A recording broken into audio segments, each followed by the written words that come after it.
Assalamu alaikum wa rahmatullah and good afternoon. মাননীয় প্রধান উপদেষ্টা, মঞ্চে বসা রাজনৈতিক দলসমূহের সম্মানিত নেতৃবৃন্দ, জুলাই 24-এ ক্ষতিগ্রস্ত শহীদ পরিবারের সম্মানিত সদস্যবৃন্দ, সামনে বসা সম্মানিত অতিথিবৃন্দ,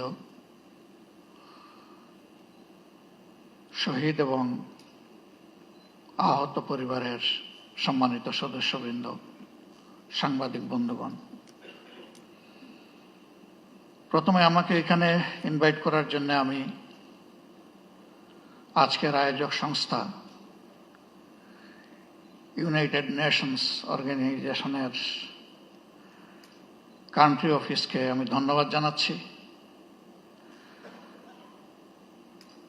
আসলে কিছু আশঙ্কা, ব্যথা এবং কিছু আকাঙ্ক্ষা নিয়ে আমি এখানে দাঁড়িয়েছি। 15.5 বছর জাতির উপরে অত্যাচারের যে স্টিম রোলার চলেছে, এর দ্বারা অনেকেই ভিক্টিমাইজড হয়েছে। জুলাইটা ছিল তার শেষ পরিণতি।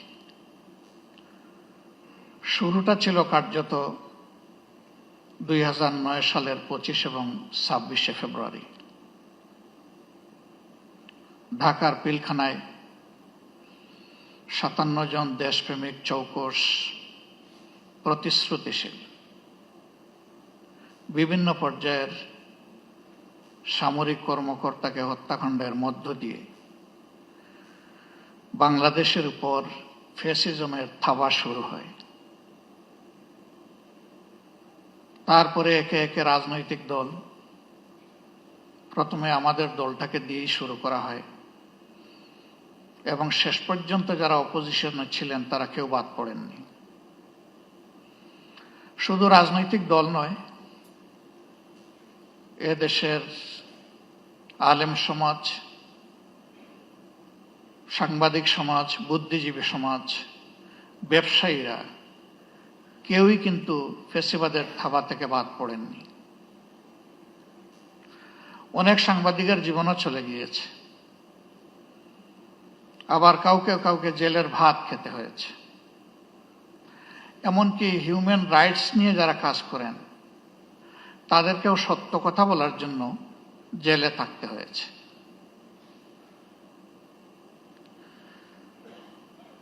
এর পাশাপাশি নতুন আরেকটা সংস্কৃতি বাংলাদেশ দেখেছে, যেটাকে বলা হয়েছে আয়নাঘর। এ সংস্কৃতি এর আগে বাংলাদেশ কখনো দেখেনি এবং ব্যক্তিগতভাবে আমি নিজেও তার সাক্ষী। শেষবার 22-12 ডিসেম্বর যখন আমাকে গ্রেফতার করা হয়, যে জায়গাটায় আমাকে রাখা হয়েছিল, এমন কিছু মানুষ, কিছু মুখ আমি দেখতে পেয়েছিলাম যাদের মুখে বিষণ্ণতার প্রচন্ড ছাপ। পরবর্তী পর্যায়ে জেলে যখন গিয়েছি, তখন সেই মানুষগুলা কেউ কেউ এগিয়ে এসে বলেছে, আমরা ওই দিন ওই রাতে অমুক জায়গায় আপনাকে দেখেছি। জিজ্ঞেস করেছিলাম, আপনি কোথায় ছিলেন? বলে যে আমি ওখানেই ছিলাম। কত সময় ছিলেন? হাসতে হাসতে বলে, কত সময় নয়, ঘন্টা নয়, দিন নয়, মাস নয়, আমাকে জিজ্ঞেস করুন আমি কয় বছর ছিলাম।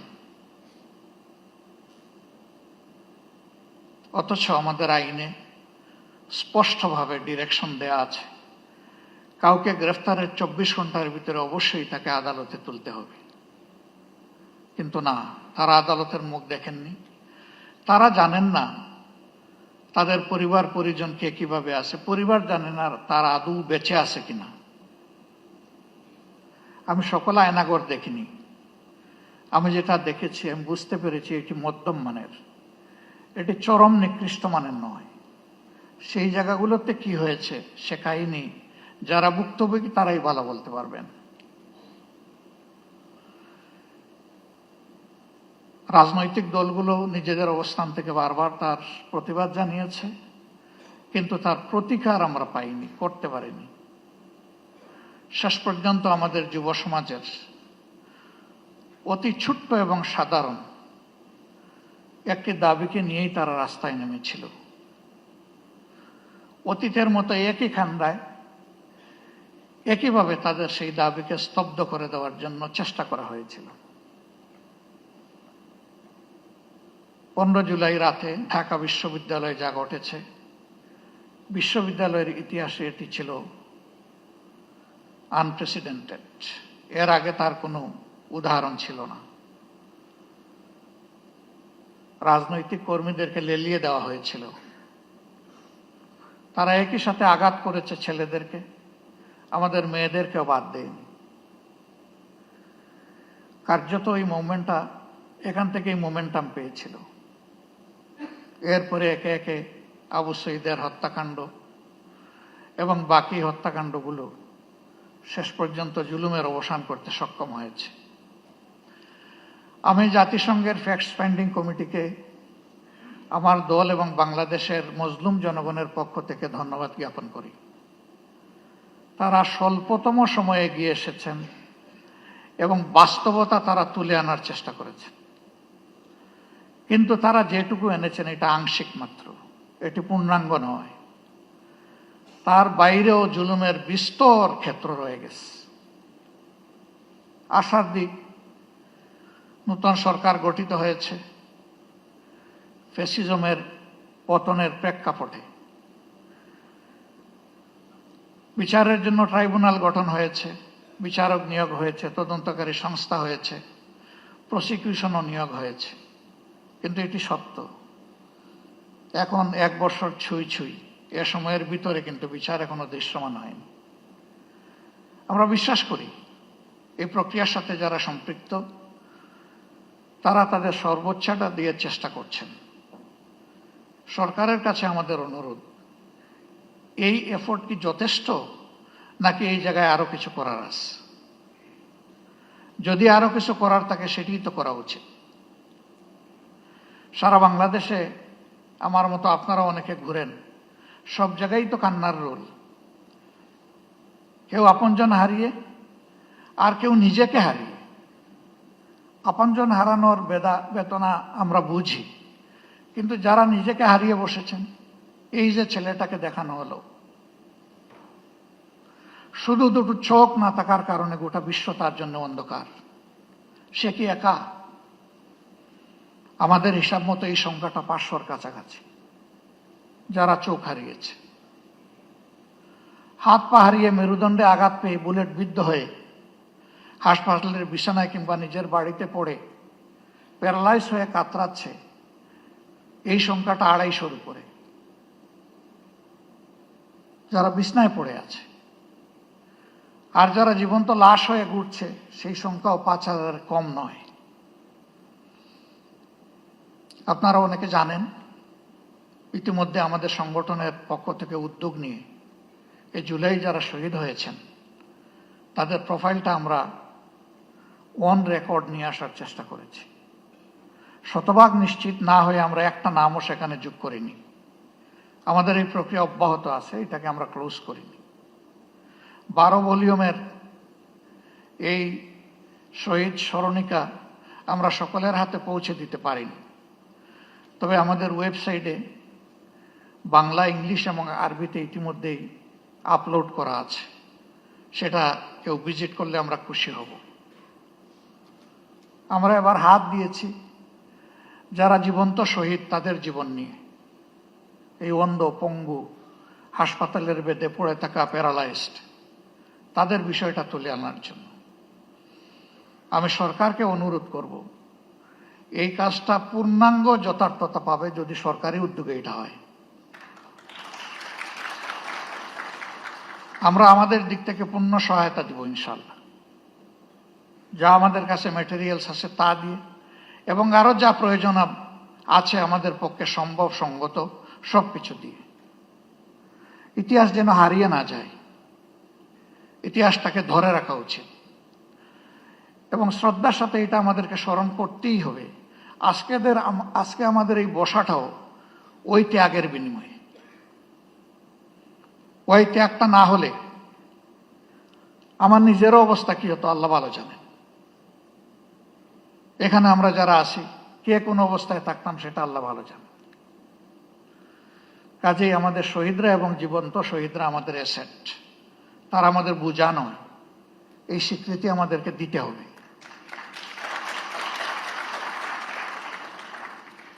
আমাদের সম্পদকে মুখে নয় বাস্তবেই সম্মান দেখাতে হবে। সরকার এবং জাতির পক্ষ থেকে সেটা যেন নিশ্চিত করা হয়।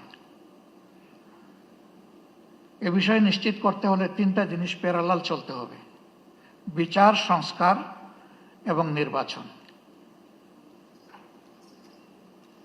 কিন্তু বিচার আর সংস্কারের আগে যদি কোনো নির্বাচন হয় তাহলে সেটি আরেকটা ন্যাশনাল ডিজাস্টার হতে পারে, আমরা বিশ্বাস করি।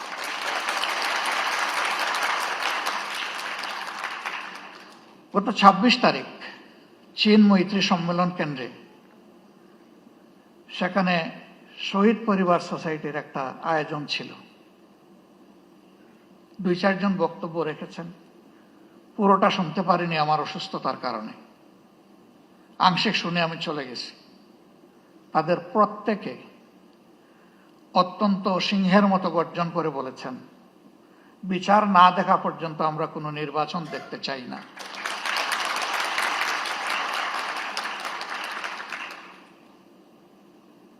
তারাই দাবি করেননি শত শত মানুষ যাদেরকে হত্যা করা হয়েছে, হাজারো মানুষ যাদেরকে পঙ্গু করা হয়েছে, তাদের সকলের বিচার করে তারপরে নির্বাচন হোক, তারা তা বলেননি।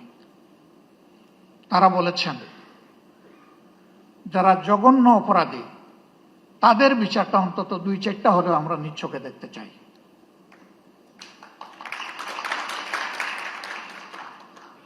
আমরা দেশ এবং জাতিকে ভালোবাসি সবাই। জাতিসংঘ ফ্যাক্টস ফাইন্ডিং এ যে ফ্যাক্টসগুলা তুলে এনেছে তার সাথে যেগুলা অপূরণ আছে সেগুলাকেও সংযুক্ত করে বিচারটা ঠিকমতো হোক। তবে আমি অত্যন্ত দৃঢ়তার সাথে বলবো যে ও বিচার আমাদের উপর করা হয়েছে, দল হিসাবে আমাদের নেতৃবৃন্দকে খুন করা হয়েছে বিচারিক আদালতে, এ ধরনের কোনো বিচারও দেখতে চাই না। বিচারটা যেন শতভাগ ট্রান্সপারেন্ট এবং ন্যায্যতার ভিত্তিতে হয়। এবং পার্সোনালি আমি বিশ্বাস করি ন্যায় বিচার প্রতিষ্ঠিত হলে কোনো অপরাধী পার পাবে না ইনশাআল্লাহ। যারা মানুষ খুন করেছে তারা তাদের ন্যায্য পাওনাটা বুঝে পাবে এবং বিচারহীনতার অথবা বিচারকে ধামাচাপা দেওয়ার যে সংস্কৃতি সেটা দূর হবে। আমরা আমাদের দলের পক্ষ থেকে প্রতিশ্রুতি দিচ্ছি, এই প্রক্রিয়ায় আমাদের পূর্ণ সমর্থন এবং সহযোগিতা থাকবে।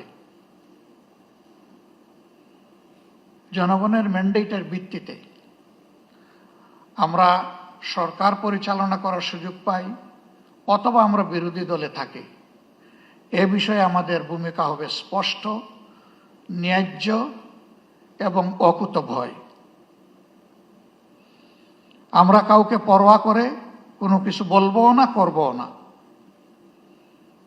ভয় করব শুধু আল্লাহ তাআলাকে। দায়বদ্ধ থাকবো প্রথমে নিজের বিবেকের কাছে, তারপরে দেশবাসীর কাছে।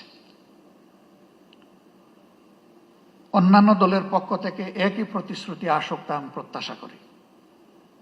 কেউ না কেউ তো আগামীর সরকার চালাবে, তাহলে যারাই চালাক তারা যেন জাতির এই আমানত রক্ষা করে, আমরা যেন বিশ্বাসঘাতক না হই।